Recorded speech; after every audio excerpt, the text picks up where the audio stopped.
into detail, but I will say um, it is possible to forgive. I think that there are strategies, and it is a process that you have to go through in order to forgive. It's not something that just happens overnight, um,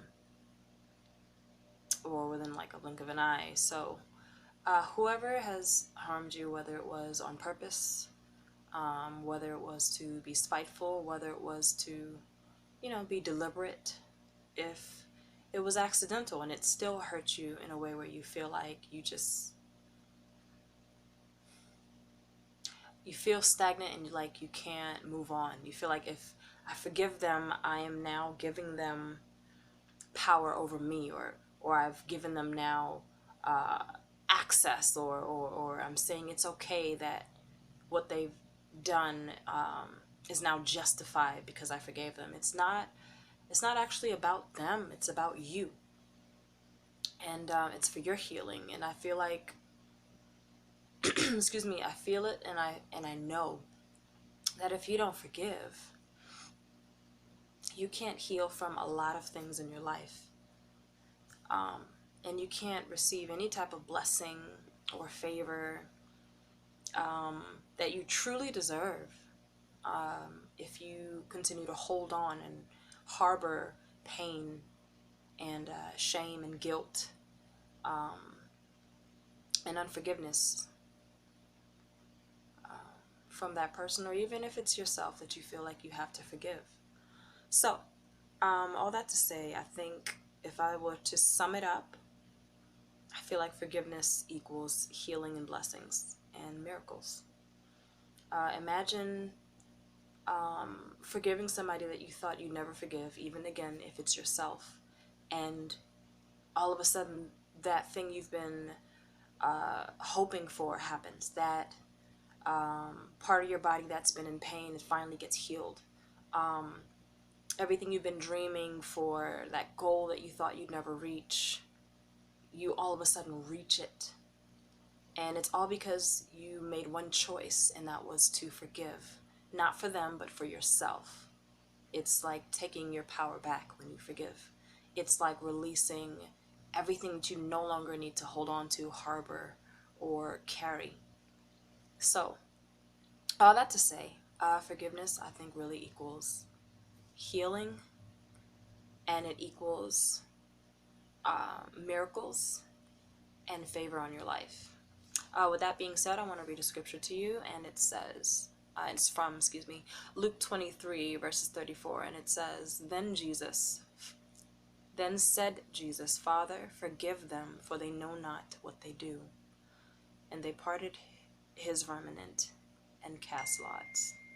If I were to say anything about that scripture when Jesus was on the cross and he was saying, forgive them for they know not what they do, some people, yes, you might feel like they're doing it on purpose. They know what they're doing. They're being selfish. They're being disrespectful. You feel like it's something that you cannot come back from. And if you see in their heart, they're looking you dead in your face and they're saying, you're not worth anything. They're trying to say, you ain't never gonna be anything. They're gonna say, or they've said, I don't know why you're here or why you were even created. Things that really can destroy a child's life or a person's life if they don't have that support of love and friendship, or certain family members who can actually help them move forward and let them know that they are loved, they are important, they are unique, and they can do anything that they put their mind to. If you don't have that and you're by yourself and all you've heard all your life are those things, it's going to be hard for you to forgive, because now you don't have a foundation, a strong foundation, somewhere where you can help maintain being positive and optimistic and believing who you are, or at least who God says you are.